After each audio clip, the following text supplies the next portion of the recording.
developing countries to lift their trade barriers, the poor are getting poorer and the rich richer. Civil unrest has begun to erupt in the global village. In countries like Argentina, Brazil, Mexico, Bolivia, and India, the resistance movements against corporate globalization are growing. To contain them, governments are tightening their control. Protesters are being labeled terrorists and then being dealt with as such. But civil unrest does not only mean marches and demonstrations and protests against globalization. Unfortunately, it also means a desperate downward spiral into crime and chaos and all kinds of despair and disillusionment, which, as we know from history and from what we see unspooling before our eyes, gradually becomes a fertile breeding ground for terrible things: cultural nationalism, religious bigotry, fascism, and, of course, terrorism. All these march arm in arm with corporate globalization. There is a notion gaining credence that the free market breaks down national barriers and that corporate globalization's ultimate destination is a hippie paradise where the heart is the only passport and we all live happily together inside a John Lennon song. Imagine there's no country. But this is a canard. What the free market undermines is not national sovereignty, but democracy. As the disparity between the rich and poor grows, the hidden fist has its work cut out for it. Multinational corporations on the prowl for sweetheart deals that yield enormous profits cannot push through those deals and administer those projects in developing countries without the active connivance of state machinery, the police, the courts, sometimes even the army. Today, corporate globalization needs an international confederation of loyal, corrupt, preferably authoritarian governments in poorer countries to push through unpopular reforms and quell the mutinies. It needs a press that pretends to be free. It needs courts that pretend to dispense justice. It needs nuclear bombs, standing armies, sterner immigration laws, and watchful coastal patrols to make sure that it's only money, goods, patents, and services that are being globalized, not the free movement of people, not a respect for human rights, not international treaties on racial discrimination, or chemical and nuclear weapons, or greenhouse gas emissions, climate change, or, God forbid, justice. It's as though even a gesture towards international accountability would wreck the whole enterprise.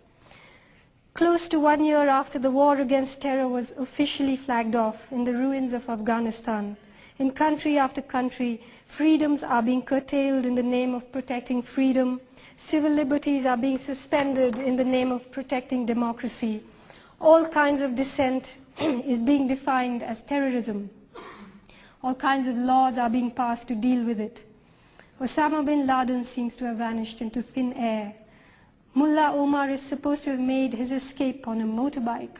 They could have sent Tintin after him. The Taliban may have disappeared, but their spirit and their system of summary justice is surfacing in the unlikeliest of places, in India, in Pakistan, in Nigeria, in America, in all the Central Asian republics run by all manner of despots, and of course in Afghanistan under the US-backed Northern Alliance. Meanwhile, down at the mall there's a mid-season sale.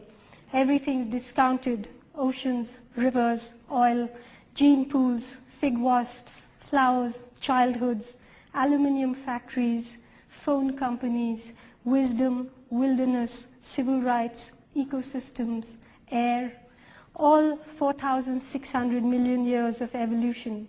It's packed, sealed, tagged, valued, and available off the rack. No returns.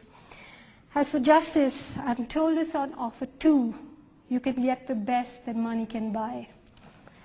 Donald Rumsfeld said that his mission in the war against terror was to persuade the world that Americans must be allowed to continue their way of life.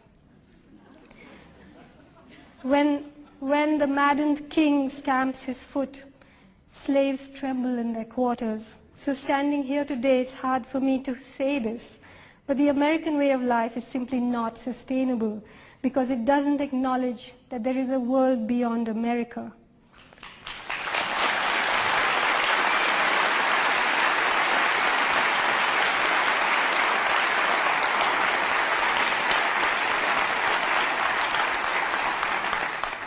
But fortunately, power has a shelf life. When the time comes, maybe this mighty empire will, like others before it, overreach itself and implode from within. It looks as though structural cracks have already appeared. As the war against terror casts its net wider and wider, America's corporate heart is hemorrhaging. For all the endless, empty chatter about democracy, today the world is run by three of the most secretive institutions in the world: the International Monetary Fund, the World Bank, and the World Trade Organization, all three of which in turn are dominated by the US. Their decisions are made in secret. The people who head them are appointed behind closed doors.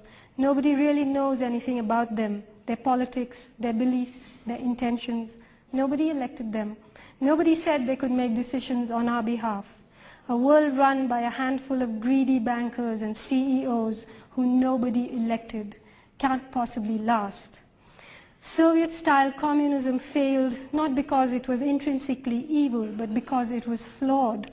It allowed too few people to usurp too much power.